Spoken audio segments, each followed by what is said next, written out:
Ecco tutto quello che faccio per farmi passare l'artrite.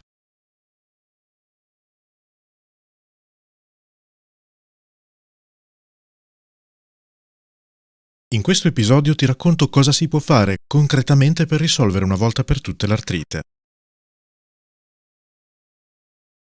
Se dovessi dirti cosa si può fare concretamente per risolvere l'artrite, potremmo già chiudere qui la puntata perché non c'è niente che si possa fare per risolvere definitivamente questo problema. Ma come, mi dirai tu? Non esiste una cura? Ti stai sbagliando, Simone, le cure ci sono. A mio avviso questo è un grande equivoco e se mi segui attentamente ti spiego il perché. Per farlo però dobbiamo vedere insieme alcune informazioni su diversi farmaci. Sarà un po' tecnica questa puntata, ma credo che ne valga la pena perché alla fine ti darò quelle che ritengo essere le mie soluzioni. Come sempre è importante partire dalle parole perché le parole codificano i nostri pensieri e i concetti e su certi temi occorre procedere con la precisione che solo le parole giuste riescono a darci. Se cerco la parola cura sul dizionario Treccani trovo diversi significati, ma per quanto riguarda l'ambito medico la definizione di cura è il complesso dei mezzi terapeutici e delle prescrizioni mediche che hanno il fine di guarire una malattia. Prendiamo questa definizione e mettiamola un attimo da parte. E andiamo a vedere quali sono oggi i farmaci che si possono usare per il trattamento dei pazienti che soffrono di artrite. E vediamo alla fine se è vero che esiste una cura. Va detto che non sono un medico e quindi cercherò di semplificare al massimo, in base alle ricerche che ho fatto e al mio grado di comprensione. Se qualcuno all'ascolto è più esperto di me e desidera correggermi, ben venga, scrivetemi le vostre osservazioni nei commenti sotto questo episodio. Il trattamento più semplice per i pazienti che soffrono di artrite è quello che abbiamo ampiamente visto, di cui abbiamo ampiamente parlato, gli antinfiammatori. Questi farmaci di solito vengono chiamati FANS, ossia antinfiammatori non steroidei. Sono quelli che si possono trovare in farmacia e non c'è bisogno di ricetta per acquistarli. Risolvono per sempre l'artrite? No. Tolgono l'infiammazione al corpo per un po' di tempo e il dolore naturalmente, che viene di pari passo con l'infiammazione. Ma visto che i nostri corpi si infiammano da soli a causa del sistema immunitario che non funziona bene, una volta finito l'effetto dell'antinfiammatorio, l'infiammazione e il dolore torneranno. Infatti, il nostro sistema immunitario continuerà a funzionare male, come sempre, e ricomincerà ad infiammare le articolazioni e il corpo. Gli antinfiammatori sono una cura per l'artrite, dunque? No.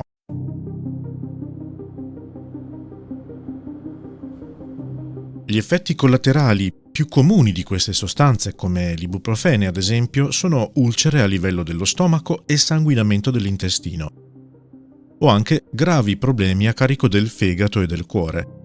Insomma, non sono una passeggiata. Come dicevo nelle puntate precedenti, non sempre sono sufficienti per togliere il dolore e, non essendo risolutivi, avremmo bisogno di prenderli troppo spesso per stare bene sempre.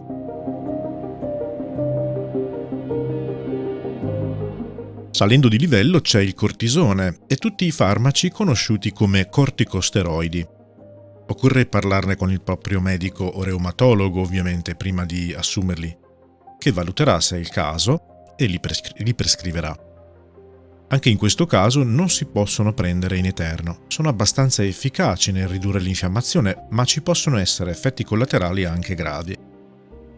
Alcuni di questi sono l'aumento del peso, il diabete, cambiamenti di umore repentini, maggiore esposizione ad alcuni tipi di infezioni, fungine ad esempio, e altre cose. Con la progressione della malattia, però, arriva un momento in cui questi farmaci non bastano più. L'infiammazione è così forte e continua ad avanzare e a danneggiare le articolazioni tutti i giorni. In In questi casi i farmaci da banco non sono sufficienti per i pazienti, che si trovano ad avere un dolore costante e incapacità di fare alcune cose. Allora si va o si torna dal reumatologo, che dopo aver prescritto tante analisi ed esami, che si spera portino a una diagnosi accurata, se non esiste già, si può passare alla fase successiva. In passato si usavano farmaci immunosoppressori. Come dice la parola stessa, sono medicinali che vanno a inibire alcune delle attività del sistema immunitario, che sono quelle che vanno a causare l'infiammazione. Nonostante abbiano ormai una certa età, questi farmaci si usano ancora, ma si è visto che non si limitano ad agire soltanto sul sistema immunitario. Possono provocare effetti e problemi anche in altre funzioni del corpo umano. Nei casi più gravi si parla di danni al fegato, polmoni, nausea e anche a una maggiore facilità per i pazienti di contrarre le infezioni più comuni, virali o batteriche.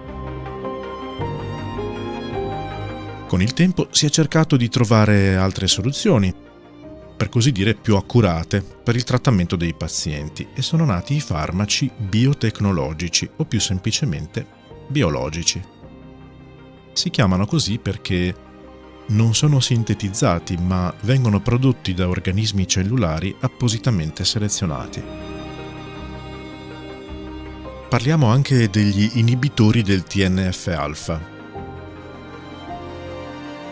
È come se i biologici fossero una grande famiglia di farmaci e gli inibitori del TNF-alfa fossero un ramo specifico di questa famiglia. Ognuno di questi farmaci agisce in modo mirato su uno dei meccanismi che generano l'infiammazione nelle articolazioni del corpo. I loro effetti indesiderati più gravi vanno dall'aumento del rischio di infezioni all'aumento del rischio di sviluppare alcuni tipi di cancro, ma anche problemi cardiaci, neurologici e di altro tipo.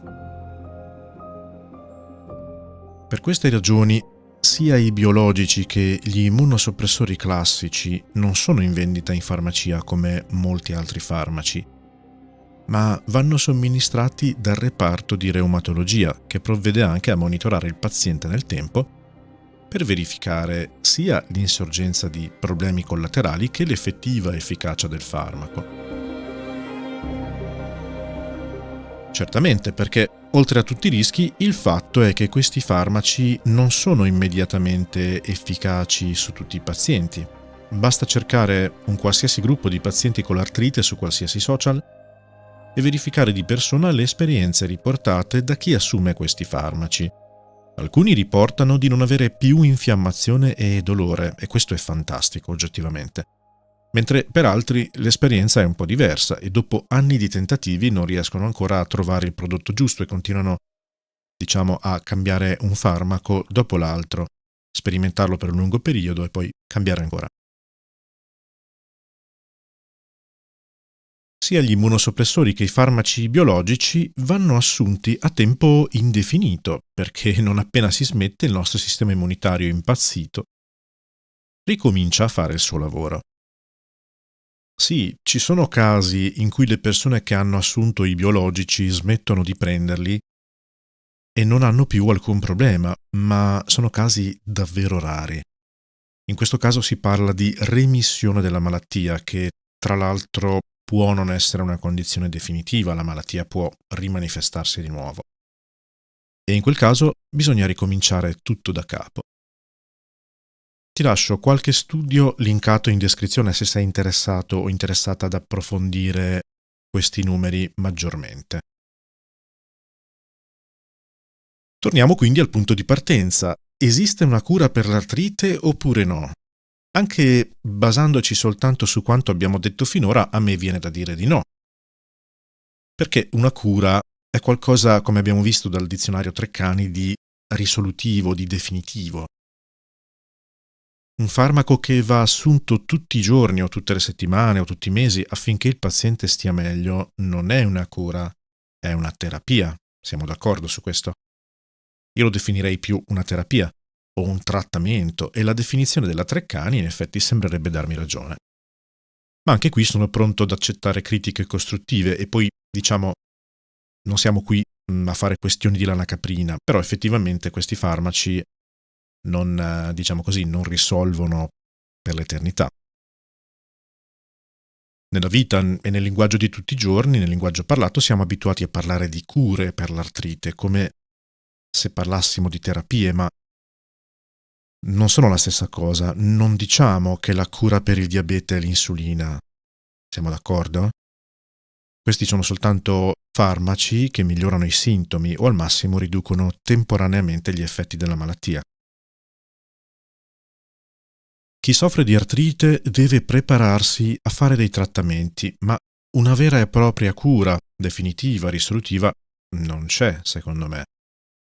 Quelle poche persone a cui capita di stare bene anche senza assumere più nessun farmaco biologico, secondo me possono ritenersi davvero molto molto fortunate.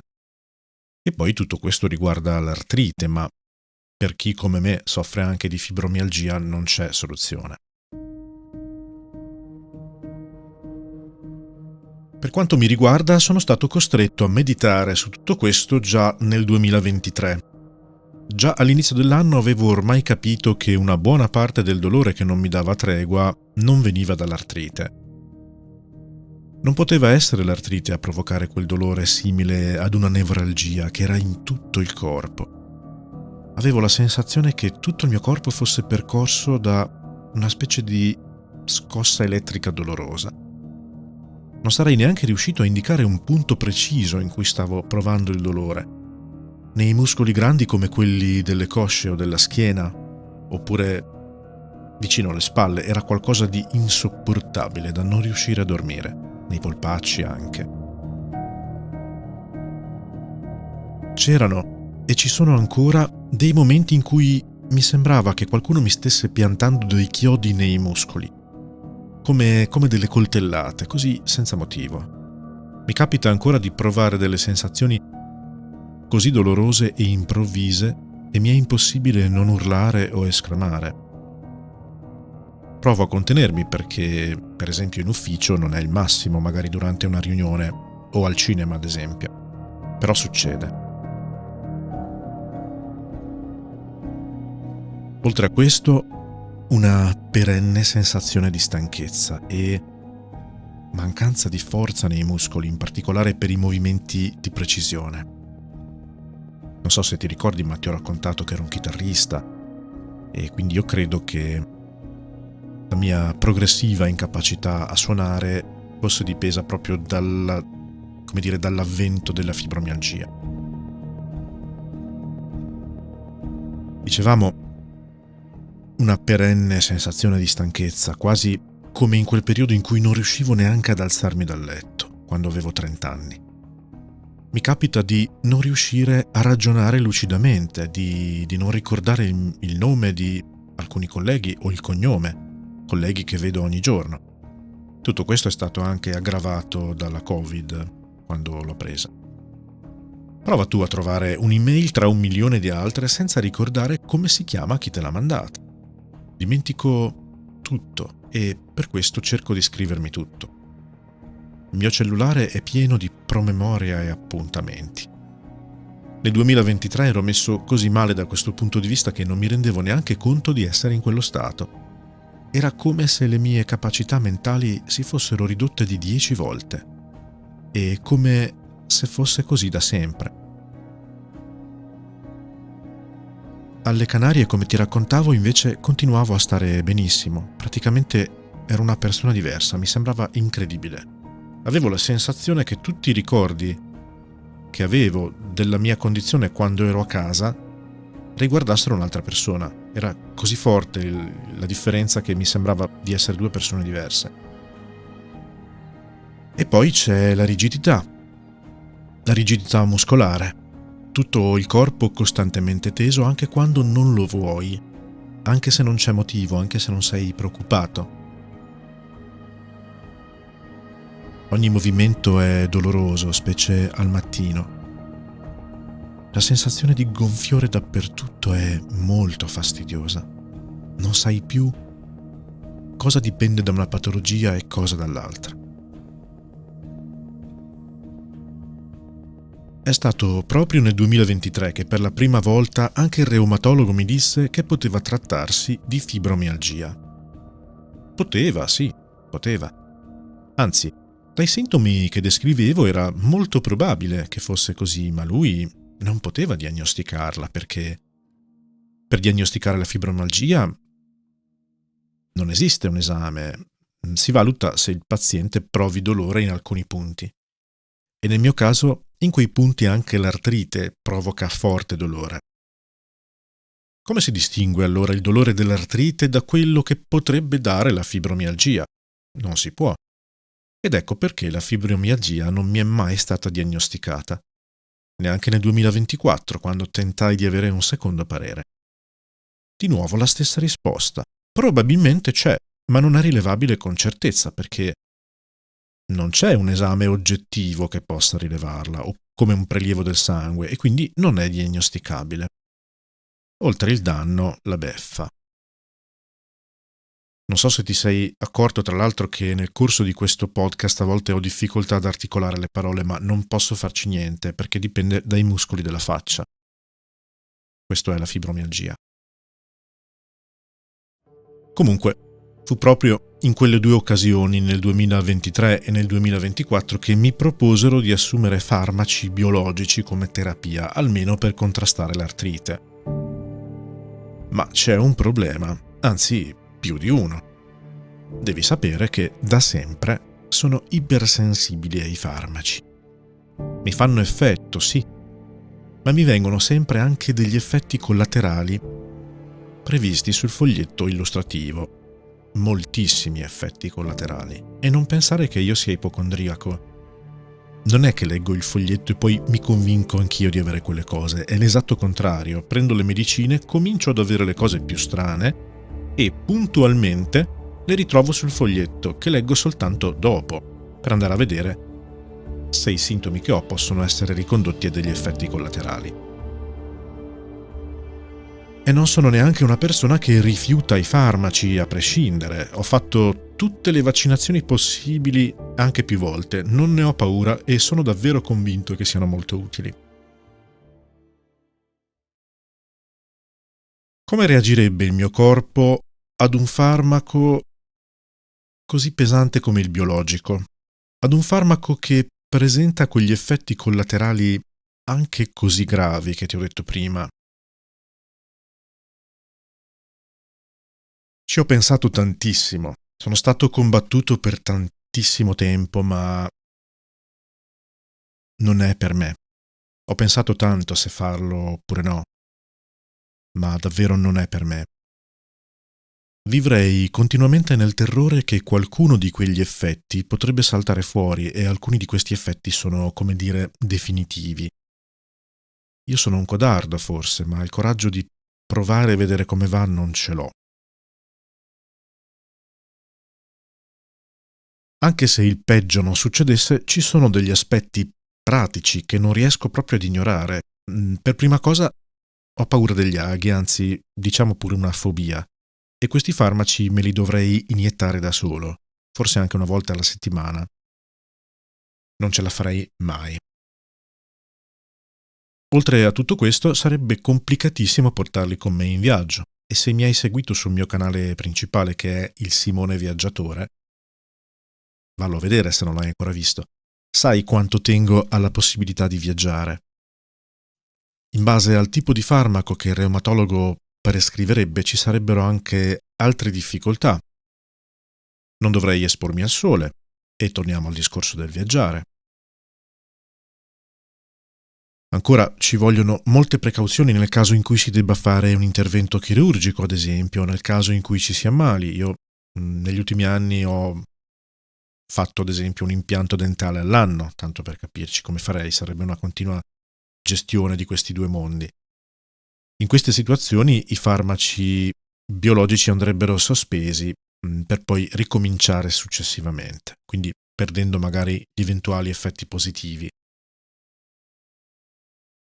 Ricorda cosa ti ho detto prima, con i biologici o gli immunosoppressori ci si può ammalare più facilmente. Se ti ricordi bene, dall'inizio di questo podcast io ti ho sempre raccontato quanto sia facile per me ammalarmi di qualsiasi cosa o di prendere anche malattie dell'infanzia. Più volte intendo. Proprio mentre stavo creando questo podcast, ad esempio, ho preso qualcosa di molto simile alla pertosse, che è durato più di 2 mesi e mi ha costretto a rimandare la registrazione di queste puntate, della seconda parte del podcast. Mi ha lasciato senza voce e con una tosse continua, giorno e notte, che era impossibile da fermare. Se sono già così suscettibile alle malattie senza prendere gli immunosoppressori, te lo immagini cosa mi succederebbe se prendessi un biologico che solitamente abbassa le difese? Io non sono pronto a tutto questo. Ma allora, mi dice qualcuno, non ti curi? No, per il momento non prenderò il biologico e nemmeno gli immunosoppressori. Questa è la scelta che ho fatto e sono pronto a cambiare idea in qualsiasi momento se non avessi un'altra via d'uscita. Anche se ho rifiutato questi trattamenti, però, non significa che io non stia facendo nulla. Anzitutto, l'attività fisica è importantissima. Ad aprile del 2024 ho smesso di andare in palestra dopo 25 anni. E gli effetti si sono visti dopo poche settimane, come dal giorno alla notte. Non ce la facevo più a mantenere un ritmo regolare degli allenamenti e il costo era anche molto alto della palestra, visto che ci andavo pochissimo. Ma sarebbe stato meglio continuare, anche senza essere regolari. Voglio riprendere quest'anno anche per aiutarmi con la gestione del peso. Ho comunque cercato di andare in bici il più possibile e anche se ne uso una elettrica, cerco di regolarla in modo che io faccia almeno metà dello sforzo, a volte di più. Cerco di camminare e in viaggio faccio sentieri facili ed esploro le città a piedi. Ogni volta che rientro da un viaggio mi sento molto più vitale e allenato. E viaggio abbastanza spesso. Cerco di curare l'alimentazione, integrando la vitamina D e soprattutto prendendo tanti omega 3, con l'olio di lino ad esempio e i semi di chia che sono una sorta di antinfiammatorio naturale.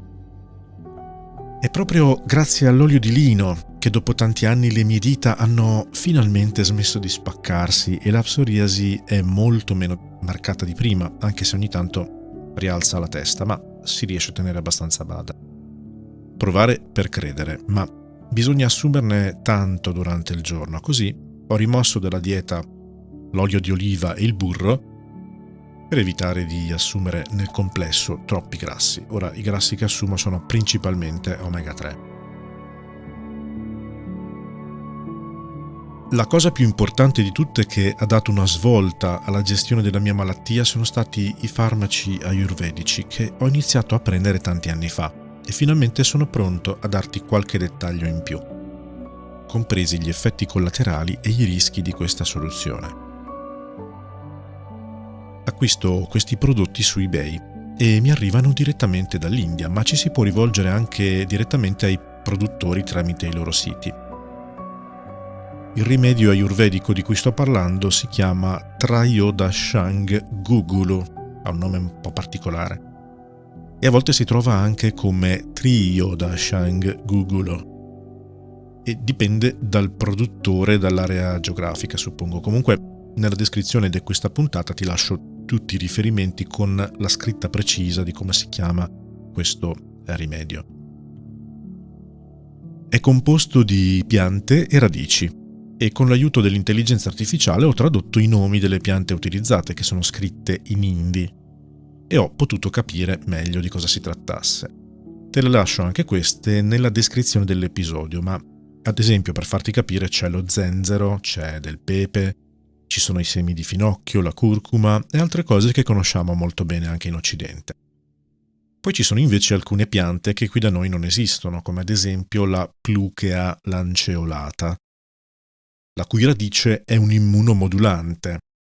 C'è la Vitania somnifera, una pianta che troviamo anche qui da noi in erboristeria, e che dà la lucidità mentale che mi serve e mi fa tornare la voglia di fare, ma che allo stesso tempo favorisce il rilassamento e il sonno. La componente principale del farmaco è il guggulu, che è la resina di una pianta della famiglia della mirra, che qui da noi non cresce. Però il suo odore, l'odore di queste compresse, è simile a quello che si sente molto quando si va in chiesa e si sente l'odore della mirra che noi usiamo come incenso. Queste compresse di cui ti parlo hanno il potere di ridurre il dolore dell'artrite anche dell'80%, a volte anche del 90%, specialmente nelle mani e nei piedi. Mi danno energia, voglia di fare, lucidità mentale. Ovviamente perché arrivino tutti questi benefici bisogna prenderle per un po', diciamo almeno un mese. Pranzo e cena. Per onestà, devo dirti che questi prodotti fanno molto bene per chi soffre di artrite, ma hanno anche loro dei rischi.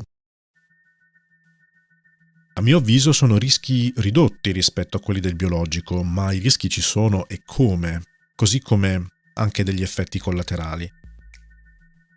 Il primo appunto è che sono prodotti in India.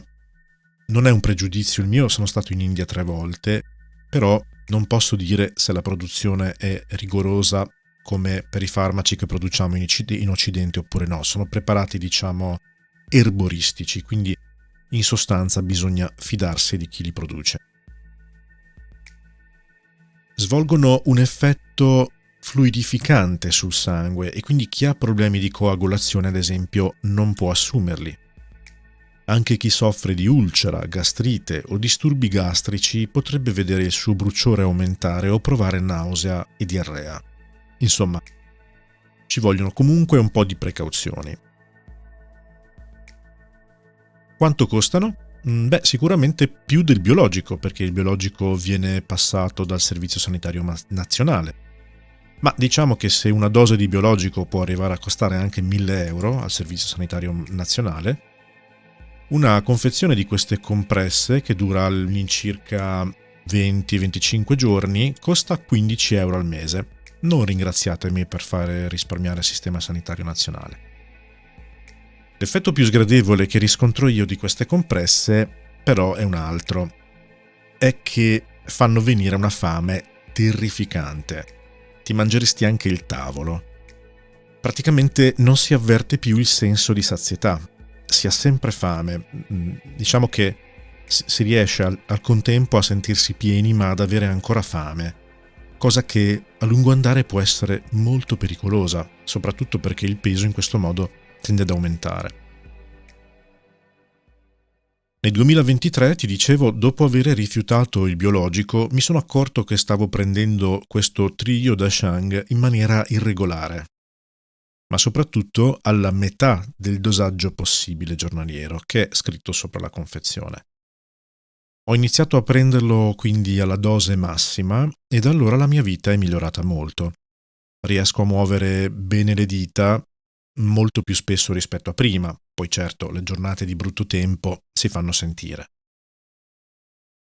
Ci sono dei giorni abbastanza frequenti, a dire il vero, in cui tutti i rimedi che ti ho elencato non sono comunque sufficienti, e allora un buon antinfiammatorio non me lo toglie nessuno.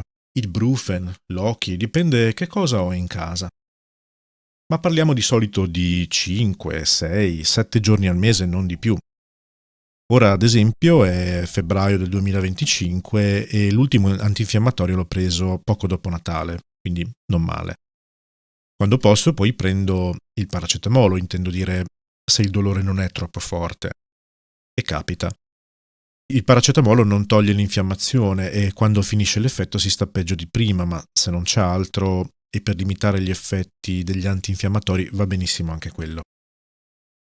Quando posso, come ti dicevo, faccio le terme. Quelle di Ischia sono miracolose. Poi ci sono le Isole Canarie, anche quelle mi aiutano molto. Con il tempo e continuando a viaggiare, come ti ho fatto vedere sul canale del Simone Viaggiatore, ho capito che lo stesso effetto benefico delle isole lo sento anche in altri posti, come la Sardegna a nord o la provincia di Murcia, in Spagna. Anche l'isola di Krk, in Croazia, ha avuto un effetto istantaneo e miracoloso per me. Quando ci sono stato era il 2024 ed era fine settembre. Pioveva a dirotto in quei giorni e c'era un vento umido e fresco, ma a quanto pare l'effetto positivo inspiegabilmente c'era lo stesso. Riuscivo a sollevare pesi anche importanti, come valigie e confezioni d'acqua anche pesanti, e nelle mie dita, oltre a non esserci più il dolore, era anche ritornata la forza di un tempo. Come alle Canarie o a Mursia, riuscivo a camminare in posizione eretta senza dolore e senza stancarmi. Insomma, un'altra vita. Ecco tutto quello che faccio per farmi passare l'artrite. Io non so se sia la soluzione giusta per tutti, questo non lo so, e non voglio neanche che tu prenda questi miei suggerimenti come Vangelo. Anzi, ti invito proprio a non fidarti, fai tutte le ricerche del caso, documentati su questi rimedi, parlane con il tuo medico, parlane con chi vuoi. Io non sono un medico e quindi non posso darti consigli sulla tua salute. Come dico sempre in questo podcast, l'obiettivo è raccontarti la mia esperienza, in modo che tu possa, valutare e eventualmente approfondire per conto tuo. Però mi sembrava giusto e doveroso, prima della fine del podcast, parlarne. Ti do quindi appuntamento alla prossima settimana, sempre di martedì, per l'ultima puntata del podcast, che sarà davvero un po' particolare, un po' diversa dal solito. Io spero di averti aiutato con questi consigli e ci sentiamo presto. Ciao!